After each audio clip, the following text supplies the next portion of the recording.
Oración de confesión. Un pueblo pecador. Daniel 9:1 al 6. Daniel estaba entre los que fueron llevados al exilio cuando los babilonios invadieron Judea en el año 605 a.C. Eso había sucedido unos 70 años antes de la visión registrada.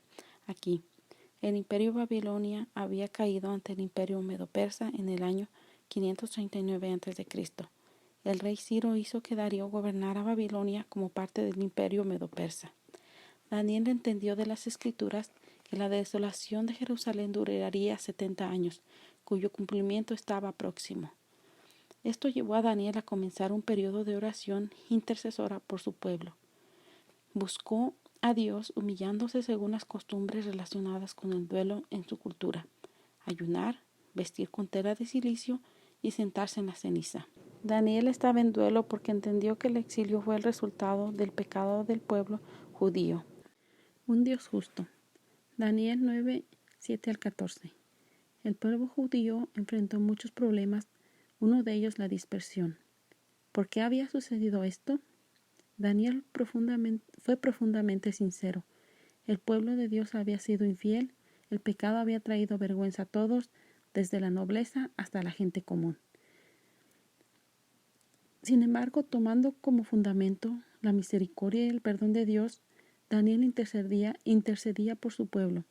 Si se arrepentían y buscaban humildemente a Dios y se apartaban de sus malos caminos, Dios sería misericordioso y los perdonaría, así como también los restauraría. Oración por la restauración. Apartarse del pecado. Daniel 9, 15 y 16. Daniel reconoció además que el juicio de Dios estaba justificado por los pecados de la gente. Entonces Daniel continuó con la oración de restauración. Dios había obrado en favor de su pueblo en tiempos pasados, como cuando sacó a los israelitas de Egipto. El pueblo judío una vez más necesitaba ser liberado. Sus pecados y malas acciones los habían llevado a esta situación desesperada.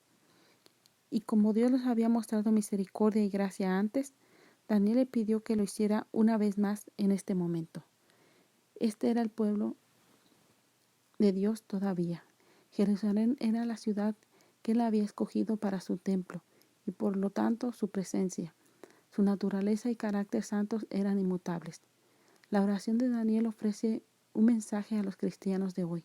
El pecado no solo perjudica a los que pecan, sino que también deshonra a Dios. Solo el favor de Dios, demostrado en su misericordia y gracia, puede vencer los efectos del pecado. Orar por el favor de Dios. Daniel 9, 17 al 19. Daniel continuó enfocándose en la oración por el favor de Dios, no solo por la liberación del pueblo judío, sino también por el honor del nombre de Dios. La tenacidad de la intercesión de Daniel se manifiesta claramente en el versículo 19. Deseaba que el Señor escuchara y obrara sin demora.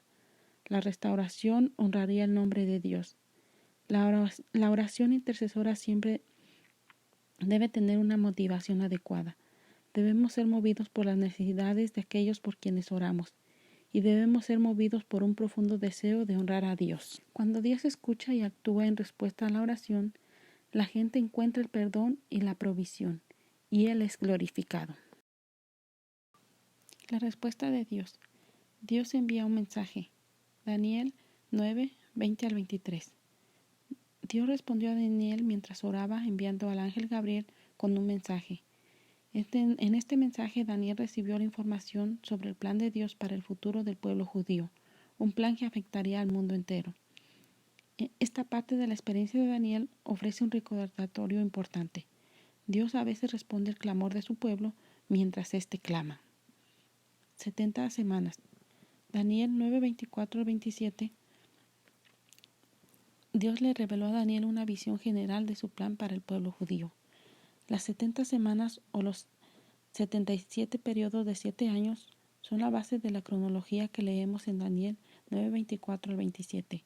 Este sería el tiempo necesario para poner fin a la rebelión. Esta cronología o línea de tiempo se desarrollaría en dos partes. Primero, comenzaría con el decreto para reconstruir Jerusalén. El decreto de Artajerjes de enviar a Esdras de regreso a Jerusalén para reconstruir la ciudad se emitió en el año 458 a.C.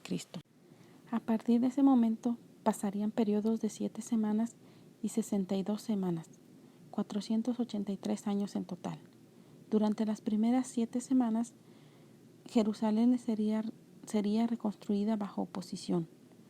Algunos eruditos creen que el periodo de 483 años terminó con el bautismo de Jesús y el comienzo de su ministerio público. Los eruditos fechan el bautismo de Jesús alrededor del año 26 o 27 después de Cristo. Hay dificultades para determinar el momento preciso de los eventos. Algunos señalan que la profecía se basa en el calendario judío de 360 días al que se le agregaba un mes periódicamente. También tengan en cuenta que no hubo un año cero. Después de la muerte del Mesías ocurriría la destrucción de Jerusalén. Esto se cumplió cuando los romanos arrasaron la ciudad en el año 70 después de Cristo, como Jesús había profetizado. Leer Lucas 21, 5 al 38. La séptima semana de Daniel es el periodo de 7 años de la tribulación futura. Después del rapto de la iglesia, esto se confirma en que los romanos del primer siglo no hicieron pacto con el pueblo judío. Leer Daniel 9:27. La brecha de tiempo que conocemos como la era de la iglesia también se ve en la profecía del cuerno pequeño en Daniel 7:8 en adelante. Por lo tanto, el versículo 27 apunta hacia el momento en que el anticristo hará tal pacto, al encarnar el sistema mundial en contra de Dios. El anticristo conducirá a la humanidad a la rebelión contra Dios.